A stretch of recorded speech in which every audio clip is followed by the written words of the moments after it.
Message coming in. Patching it through. Commander Shepard, my name is Nasana Dantius. I have a job for you. I can't say any more in an unsecured communication. If you're interested in hearing my offer, meet me on the Citadel so we can talk in person.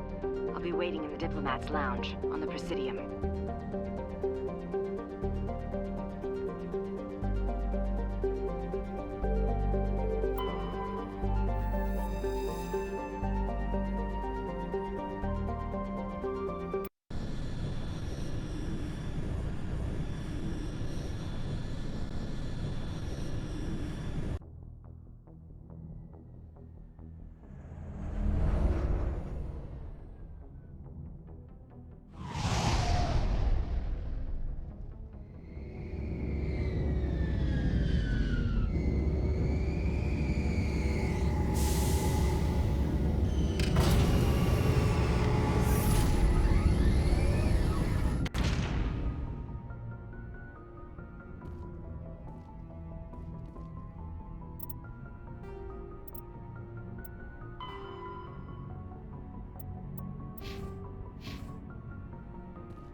I never properly thanked you for saving me from the Geth, Commander. If you hadn't shown up,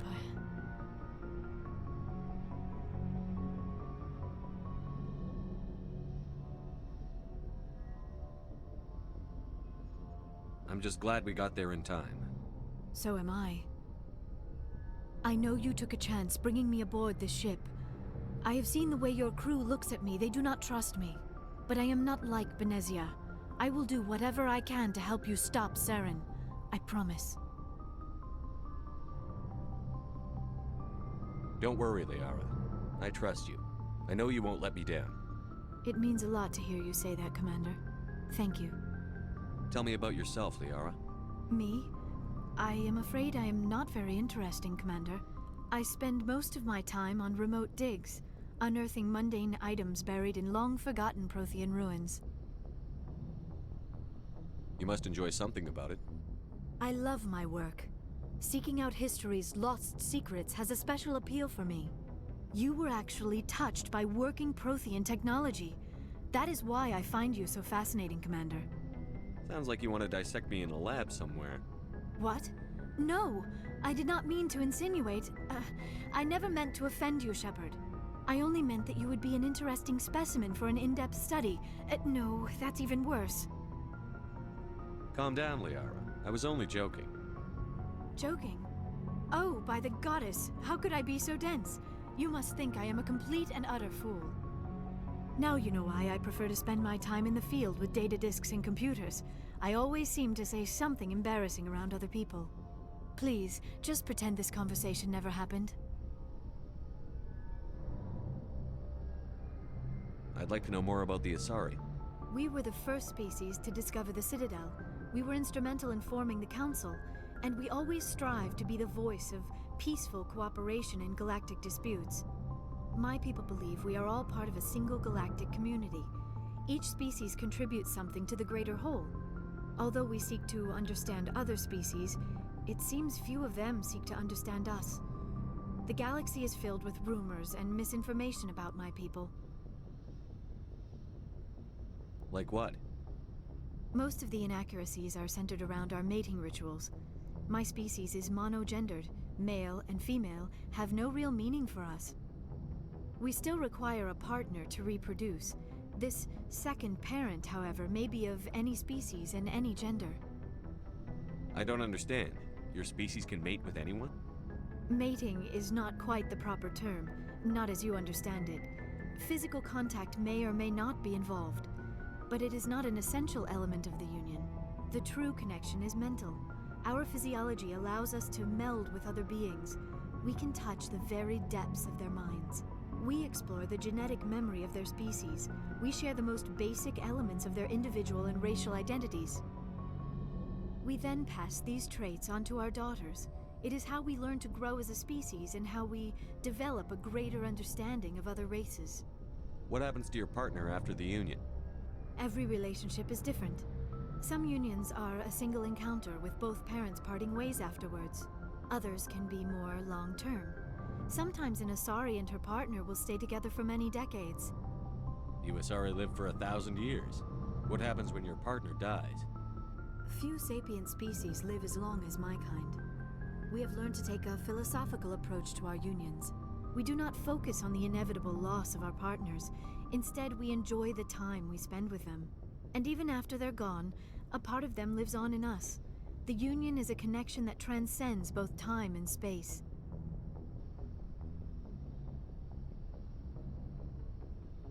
I should go. Goodbye, Shepard.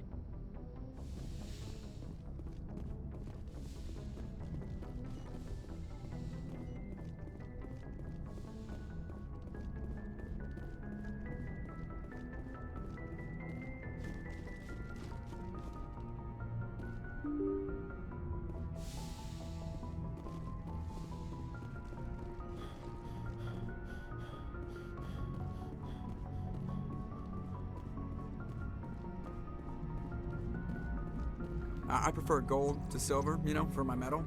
I figured you'd recommend me for one since I, pulled your boots out of the fire. If we present you with a medal, you'll end up sitting on stage listening to politicians make speeches for a couple of hours. Fun. That's a good point. They'd probably make me shave, too. I spent the last 7 weeks working on this baby. No medal's worth that. So, Commander, why don't you tell me why you're really here?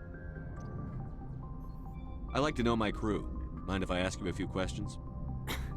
I can see where this is going. You did a background check on me, didn't you? Well, I'll tell you the same thing I told the captain. You want me as your pilot. I'm not good. I'm not even great. I am the best damn helmsman in the Alliance fleet. Top of my class in flight school, I earned that. All those commendations in my file, I earned every single one. Those weren't given to me as charity for my disease. What are you talking about? Are you sick? You mean you didn't know? Oh, crap. Okay, I've got Vrolik syndrome, brittle bone disease. The bones in my legs never develop properly. They're basically hollow, too much force and they'll shatter. Even with crutches and my leg braces, it's hard to get around. One wrong step and crack! It's very dramatic, but I've learned to manage my condition, Commander. Put the Normandy in my hands and I'll make her dance for you. Just don't ask me to get up and dance unless, you like the sound of snapping shin bones. Why does everyone call you Joker? It's a lot shorter than saying Alliance Flight Lieutenant Jeff Moreau. Plus, I love to make little children laugh. I was just thinking how much you remind me of Santa Claus. Look, I didn't pick the name. One of the instructors in flight school used to bug me about never smiling. She started calling me Joker, and it stuck. Why didn't you ever smile? Hey, I worked my ass off in flight school, Commander. The world's not gonna hand you anything if you go around grinning like an idiot. By the end of the year, I was the best pilot in the academy, even better than the instructors, and everybody knew it. They'd all got their asses kicked by the sickly kid with the creaky little legs. One guess who was smiling at graduation?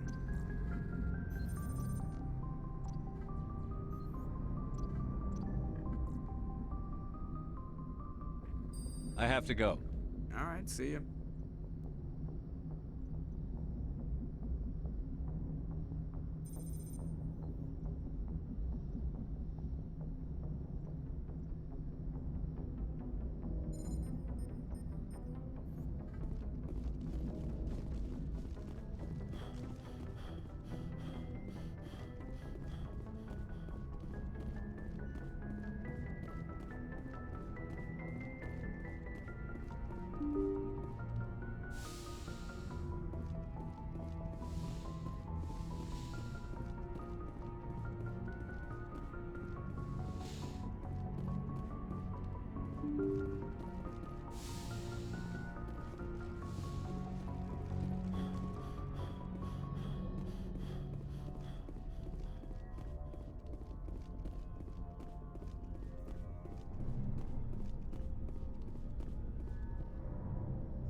Anything you need, Commander?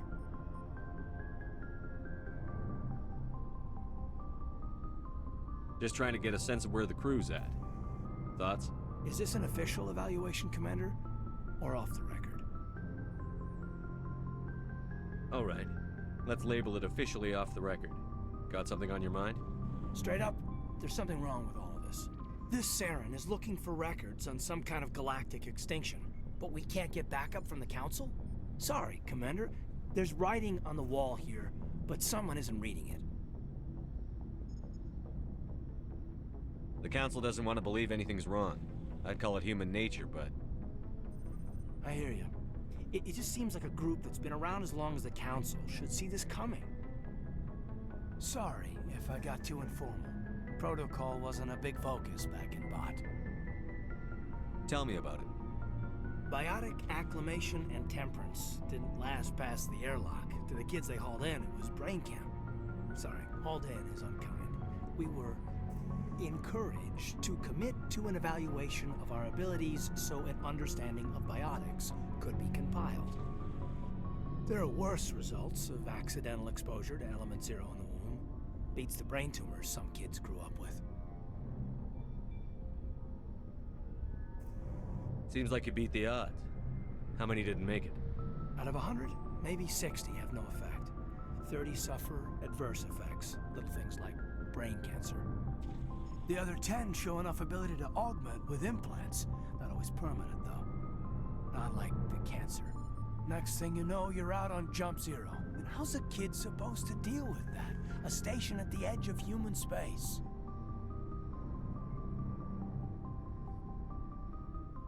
Jump Zero's a long way from home. What was it like?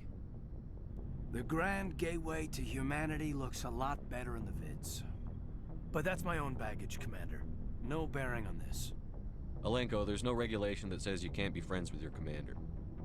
I appreciate that, Commander. I just don't want you to think that I'm a whiner. Besides, I've got my past squared away.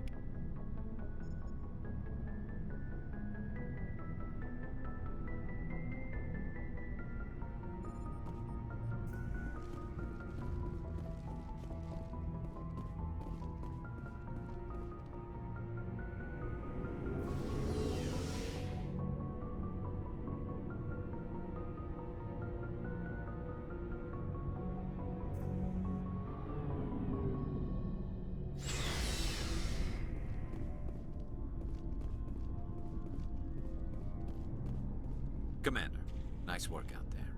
I knew working with a Spectre would be better than life at CSEC. Have you worked with a Spectre before? Well, no, but I know what they're like. Spectres make their own rules. You're free to handle things your way. At CSEC, you're buried by rules. The damn bureaucrats are always on your back.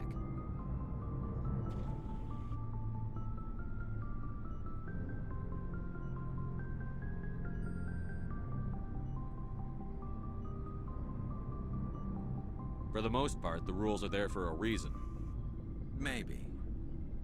But sometimes it feels like the rules are only there to stop me from doing my work. If I'm trying to take down a suspect, it shouldn't matter how I do it, as long as I do it. But CSEC wants it done their way. Protocol and procedure come first. That's why I left. So you just quit because you didn't like the way they do things? There's more to it than that. It didn't start out bad, but as I rose in ranks, I got saddled with more and more red tape. CSEC's handling of Saren was typical. I just couldn't take it anymore. I hate leaving. I hope you made the right choice. I'd hate for you to regret it later. Well, that's sort of why I teamed up with you. It's a chance for me to get off the Citadel, see how things are done outside CSEC. Either way, I plan to make the most of this. And without CSEC headquarters looking over my shoulder, well, maybe I can get the job done my way for a change.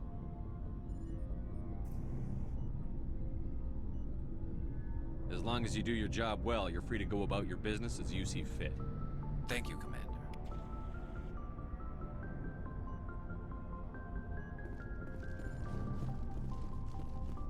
Commander, you have a minute to talk? I keep an open door policy. If you have any concerns, lay them on me. All right.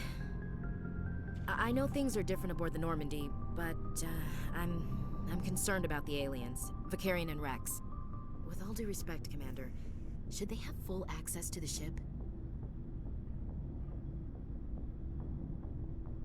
Don't mince words, Chief. What's your concern? This is the most advanced ship in the Alliance Navy. I don't think we should give them free rein to poke around the vital systems. Engines, sensors, weapons.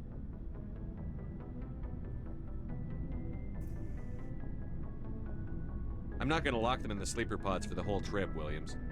I'd be more comfortable if they didn't have access to engineering and the CIC. We, humanity, have to learn to rely on ourselves.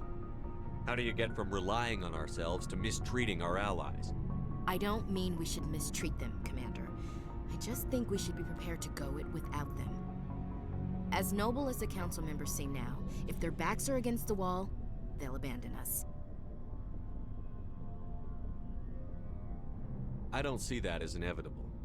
Look, if you're fighting a bear and the only way for you to survive is to sick your dog on it and run, you'll do it. As much as you love your dog, it isn't human. It's not racism, not really. Members of their species will always be more important to them than humans are. These seem like deeply held beliefs, Williams. What made you think this way? My family's defended the Alliance since it was founded. My father, grandfather, great-grandmother, they all picked up a rifle and swore the oath of service. I guess we just tend to think of Earth's interests as our own. All right. I can see where your concerns are coming from, Williams. But this is a multilateral mission. You're going to have to work with aliens, like it or not. It won't be a problem, Commander. You say jump, I say how high. You tell me to kiss a Turian, I'll ask which cheek. I'm glad there won't be a problem. Anything else you need, Commander? What's your opinion on the last mission? Not sure I buy Dr. Tassoni's story about her and her mom not talking. They're family, right? Not everyone has a happy family life. No, I guess not. Too bad those ruins got destroyed. I mean, they lasted thousands of years. That's impressive. We'll talk later, Williams. Looking forward to it, sir.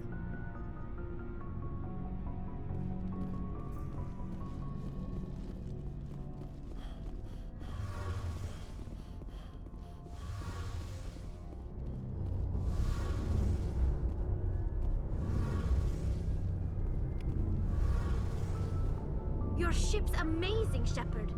I've never seen a drive core like this before.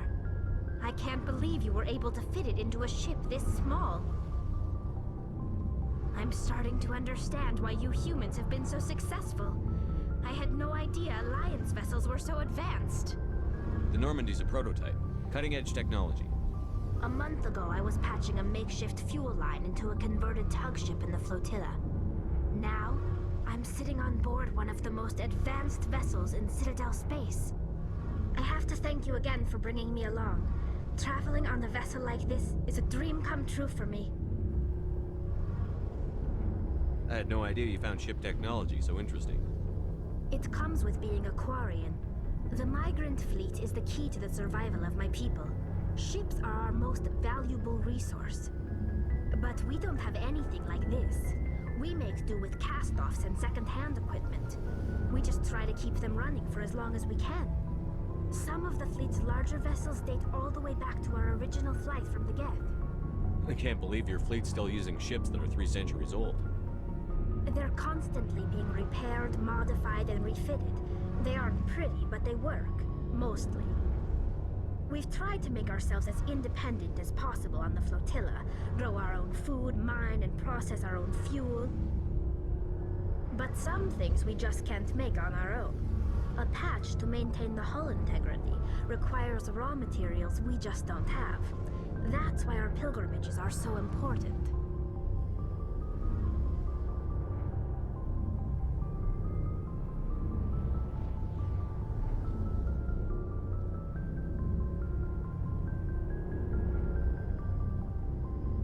Tell me about your people. Our lives aren't easy.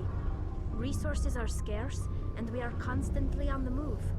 Everything we do must in some way contribute to the continuation of the migrant fleet. There are 17 million Quarians in the flotilla, and each of us relies on the others for survival. The bonds among my people are strong. Unfortunately, we have had to surrender many of the freedoms and civil liberties other species take for granted. What kind of freedoms? Well, it's illegal for parents to have more than one child. If our population grows too much, it would strain our resources to their breaking point. Of course, we also can't allow our numbers to become too few. If our population is in decline, the rule against single births is temporarily repealed. In extreme cases of population decline, incentives are even offered to encourage multiple births, though the Conclave hasn't had to take such measures in nearly a century. That's your government. The Conclave is our civilian branch of government. Each ship can elect a representative to serve on the Conclave and make decisions that affect the fleet as a whole. On matters that affect an individual ship, however, the captain has the final say. It's a tradition that dates back to the early days, when the fleet was governed by martial law. Fortunately, most captains nowadays are smart enough to have an elected council from their crew to give them advice and guidance. So the ultimate power rests with elected officials. In practice, the Conclave and the respective council for each ship tend to set the rules that govern our daily lives. But in theory, we are still under military jurisdiction. The 5 top-ranking military officials in the fleet serve on the Admiralty Board. These 5 have the power to overrule any decision by the Conclave in case of emergency. To do so requires unanimous agreement among the Admiralty, and they can only do this once. After that, the entire board must resign their posts. It's a safeguard that served us well. In nearly 3 centuries, the Admiralty Board has only overruled the Conclave 4 times.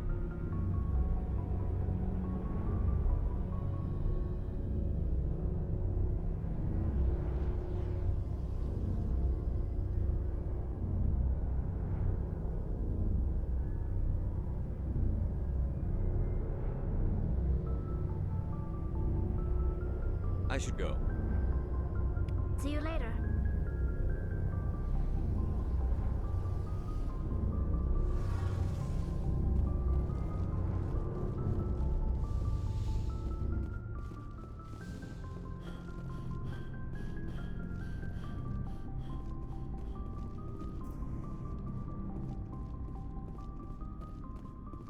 Shepard, what can I do for you? What's your story, Rex? There's no story. Go ask the Quarian if you want stories. You Krogan live for centuries. Don't tell me you haven't had a few interesting adventures. Well, there was this one time the Turians almost wiped out our entire race. That was fun. I heard about that. You know, they almost did the same to us. It's not the same. It seems pretty much the same to me. So your people were infected with a genetic mutation? An infection that makes only a few in 1,000 children survive birth? And I suppose it's destroying your entire species? I suppose it isn't all the same. I don't expect you to understand, but don't compare humanity's fate with the Krogan. Sorry, Rex. I wasn't trying to get you upset. Your ignorance doesn't upset me, Shepard. As for the Krogan, I gave up on them long ago. The genophage infected us, but it's not what's killing us.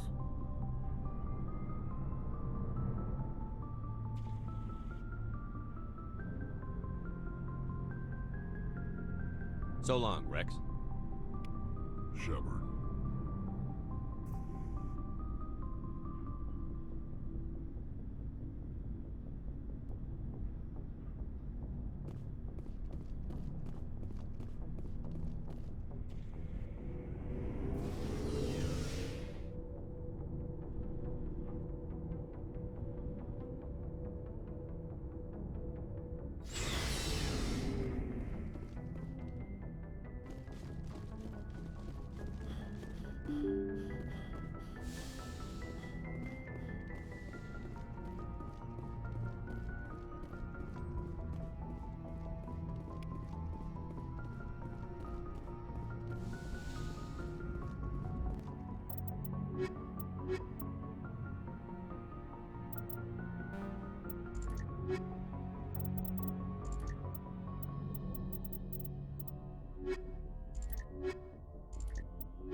Equalizing interior pressure with exterior atmosphere. Logged. The commanding officer is ashore. Exo Presley has the deck. No can do.